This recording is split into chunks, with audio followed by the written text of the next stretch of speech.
नमस्कार साथियों, आज हम लोग पढ़ने वाले हैं महाजनपद काल। तो देखिए, महाजनपद काल को और अन्य नामों से जाना जाता है। इसी काल को बुद्ध काल बोलते हैं क्योंकि महात्मा बुद्ध का टाइम पीरियड भी यही टाइम पीरियड रहा है, 6ठी शताब्दी ईसा पूर्व।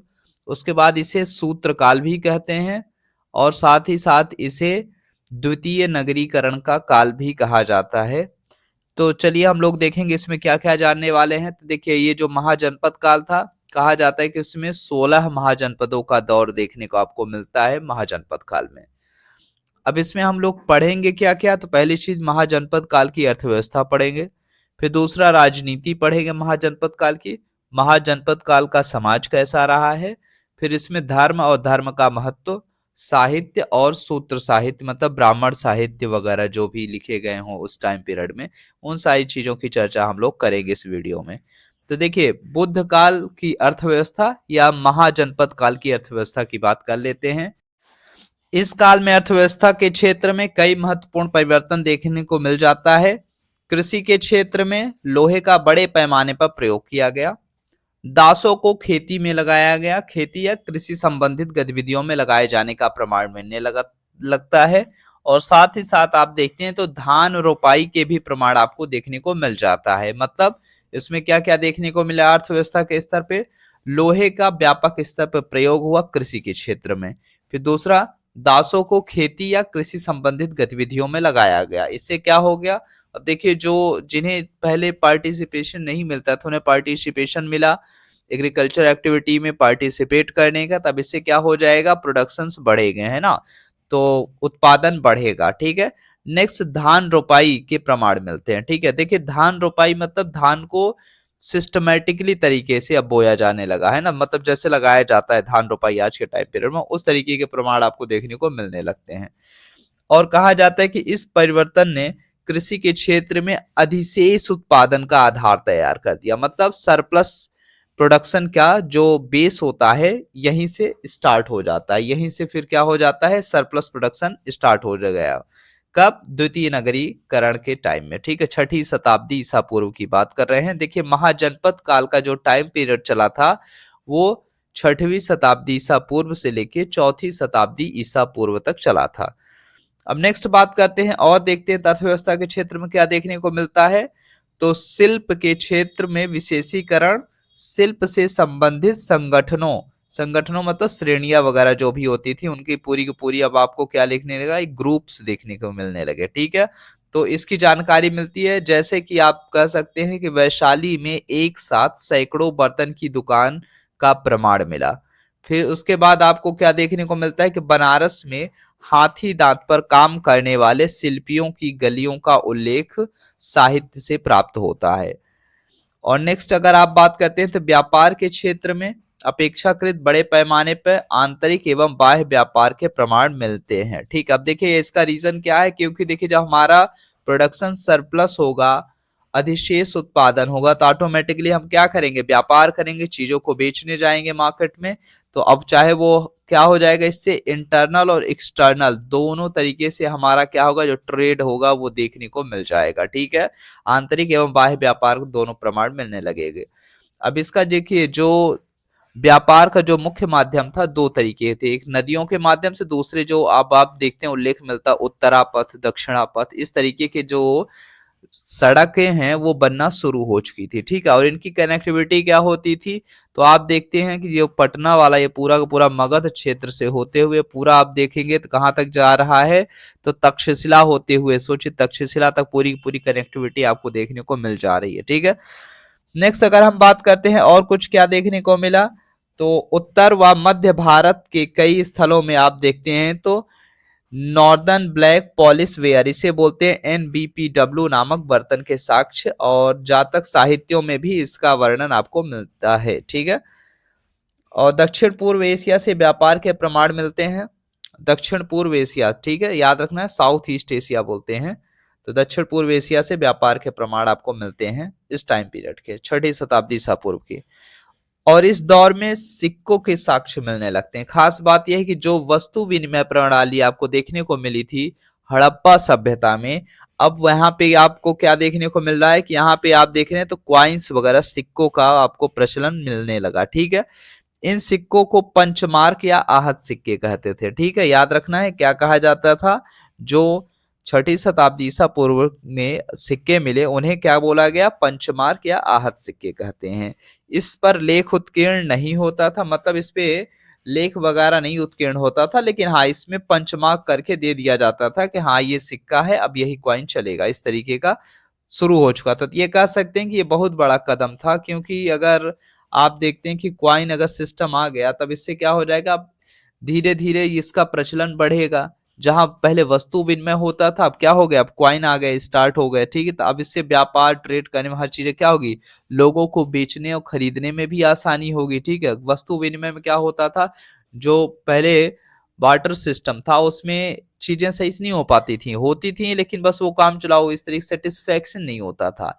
अब जब सिक्के आ गए तो इससे क्या हो गया, व्यापार हो चाहे वस्तु बेचना खरीदना दोनों में क्या होगा, संतुष्टि मिलेगी, चाहे वो व्यक्ति स्तर पे हो या फिर वैसे है ना, तो व्यापार के स्तर पे, दोनों स्तर पे आप देखेंगे।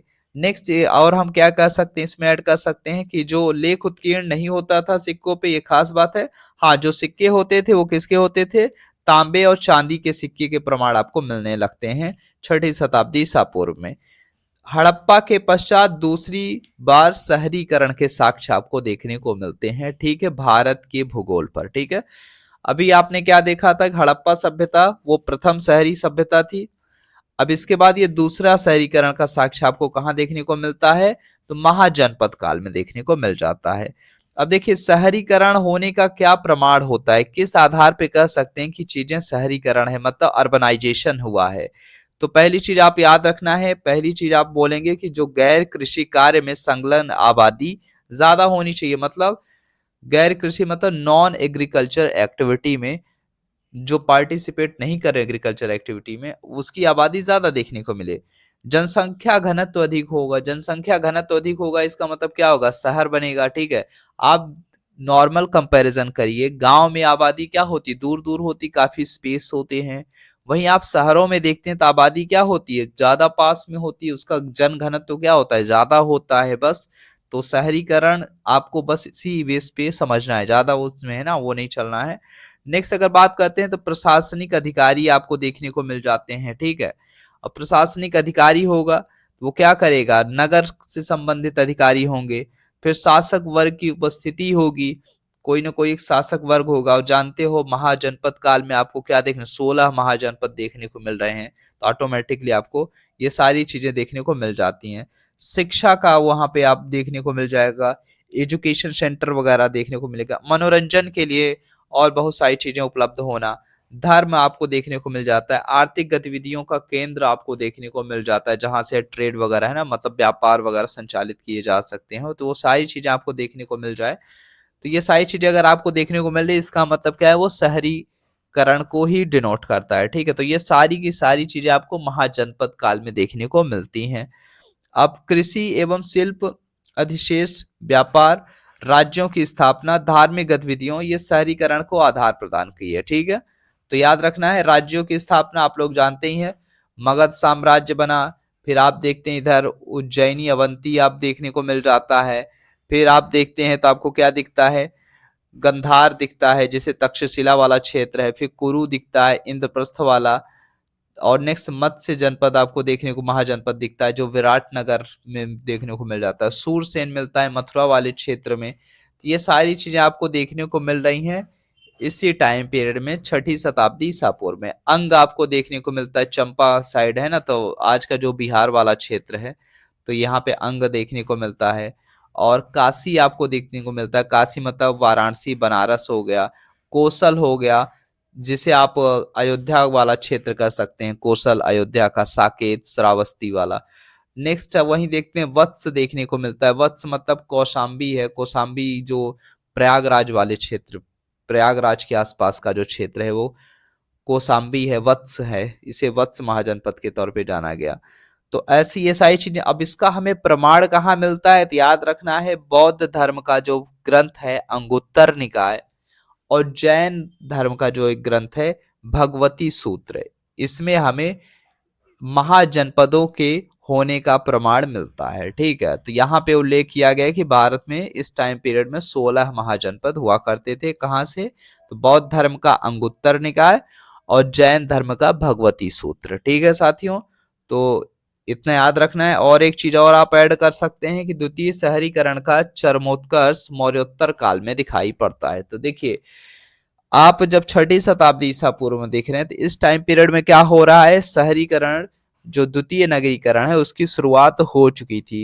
एग्रीकल्चर एक्टिविटीज में आप देख रहे थे लोहे का प्रयोग हो रहा था, दासों को खेती में लगाया गया था और शिल्पियों का पूरा ग्रुप देखने को मिल रहा है, हाथी दांत पे काम करने वाले लोगों का ग्रुप देखने को मिल रहा है। तो इस तरीके का, और NBPW बोलते हैं, नॉर्दर्न ब्लैक पॉलिश वेयर, इस तरीके के बर्तन आपको देखने को मिल रहे थे। ये सारे के सारी पंचमार्क कॉइन आपको देखने को मिल रहा था। जहां वस्तु विनिमय प्रणाली थी वहां पे अब क्या हो गया, एक तरीके का कॉइन सिस्टम आ चुका था। अब धीरे धीरे क्या हो रहा था, बदलाव देखने को शुरू हो चुका था। अब अचानक से जहां बदलाव होगा तुरंत चरमोत्कर्ष पे पहुंचेगा नहीं, उसके पीक में टाइम लगेगा। और वो टाइम पीरियड आपको कहाँ दिखता है? तो मौर्योत्तर काल में दिखता है। पहले 16 महाजनपद होंगे, फिर 4 शक्तिशाली महाजनपद होंगे जिसमें मगध, अवंती, वत्स और कौशल आएगा। और उन 4 शक्तिशाली महाजनपदों में जो सबसे पावरफुल बनेगा वो मगध बनेगा, मगध साम्राज्य बनेगा। और मगध साम्राज्य का उदय होगा, और मगध साम्राज्य उदय होने के पीछे क्या क्या कारण रहे वो अगले हम वीडियो में आपको बताएंगे। लेकिन आपको अभी सिर्फ इतना याद रखना, 4 जो शक्तिशाली जनपद हुए हैं उनमें मगध था, अवंती था, वत्स था और कौशल था। ठीक है, अब नेक्स्ट अगर हम बात करते हैं तो अवंती, हाँ वही है जो उज्जैनी है। ठीक है ना, उज्जैनी वाला है, तो उसे क्या बोलते हैं? अवंती बोलते हैं।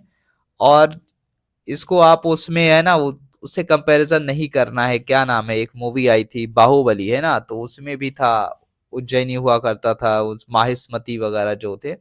तो वो काल्पनिक इमेजिनेशन है, लेकिन हाँ कुछ तरीके का मतलब शुरू हो चुका था। ये कह सकते हैं कि बड़े बड़े जो थे महाजनपद थे, और 4 जो शक्तिशाली महाजनपद थे उन्हीं में से एक था अवंती हुआ करता था। ठीक है, नेक्स्ट अगर हम बात करते हैं, अवंती की 2 राजधानियां हुआ करती थी, उज्जैनी और महिष्मती होती थी। जय महिष्मती वगैरह जो स्लोगन वगैरह दिया गया था बाहुबली में, वही उसका अपना रहा हो कंटेंट, वो फ्रिक्शनल है। लेकिन हाँ उस समय आप ये कह सकते हैं छठी शताब्दी ईसा पूर्व में अवंती महाजनपद होता था, और जिसकी राजधानी क्या थी? उज्जैनी और महिष्मती हुआ करती थी। अब नेक्स्ट अगर हम बात करेंगे, अगला जो हमारा होगा तो बुद्ध युगीन राजनीति की बात करेंगे। बुद्ध युगीन मतलब महाजनपद काल की राजनीति की बात करेंगे अपने अगले वीडियोस में, क्योंकि ये वीडियोस काफी लेंथी हो गई। फिर उसके बाद हम लोग बात करेंगे मगध पर शासन करने वाले प्रमुख राजवंश। और एक बात और जो सबसे ज्यादा इंपॉर्टेंट है वो है मगध की सफलता का कारण, कि मगध ही इतना पावरफुल साम्राज्य क्यों बना। क्योंकि 16 महाजनपद तो थे, लेकिन फिर उनमें सबसे जो शक्तिशाली हुए 4 हुए, और चारों के बाद जो सब सर्वाधिक शक्तिशाली हुआ, मोस्ट पावरफुल जो हुआ, वो मगध ही क्यों हुआ। मगध के पीछे का कारण क्या है कि मगध इतना ताकतवर क्यों हो गया। तो ये सारी चीजें हम लोग चर्चा करेंगे अपने अगले वीडियो में। उम्मीद करते हैं इससे बहुत कुछ सीखने को मिला होगा, स्पेशली शहरीकरण कैसे हो रहा है, ये चीजें आपको समझ में आ गई होंगी साथियों। और हाँ, जो वीडियोस आप नहीं देखे हैं, पाषाण काल से हमने स्टार्ट किया था अपना पूरा का पूरा, तो ये सारी चीजें आपको प्लेलिस्ट में भी मिल जाएंगी। आप हिस्ट्री वाले पोर्शन में जाएंगे तो आपको मिल जाएगी। एक चीज और आपको याद रखना है, महत्वपूर्ण व्यक्तित्व भी पढ़ते चलना है साथियों। अब इसकी जरूरत क्यों है? क्योंकि देखिए, महत्वपूर्ण व्यक्तित्व तो आप थोड़ी थोड़ी चीजें पढ़े रहेंगे ना, तो किसी भी पर्सनालिटी के बारे में आप थोड़ी बहुत नॉलेज जानेंगे। अब वो पर्सनालिटी इंडियन हिस्ट्री में एग्जिस्ट करती है, तो खास बात आपको हिस्ट्री पोर्शन भी थोड़ा बहुत स्ट्रांग होगा। और दूसरी चीज आपको इथिक्स से रिलेटेड जो होगा, जो उनके नैतिक मूल्य होंगे, उसका आपको एग्जाम्पल्स देने में बेटर रहेगा। ठीक है, तो आप वो चीजें बता सकते हैं कि हाँ इस इंसान में नेतृत्व क्षमता देखने को मिली, इसमें साहस देखने को मिला, इसमें देशभक्ति देखने को मिली, इसमें न्यायप्रियता देखने को मिली। जब आप पढ़े रहेंगे तभी आप चीजें बता पाएंगे, समझा पाएंगे सामने वाले को। ठीक है, तो उम्मीद करते हैं वीडियो अच्छी लगी। मिलते हैं अपने नेक्स्ट वीडियो में, तब तक के लिए बाय बाय साथियों।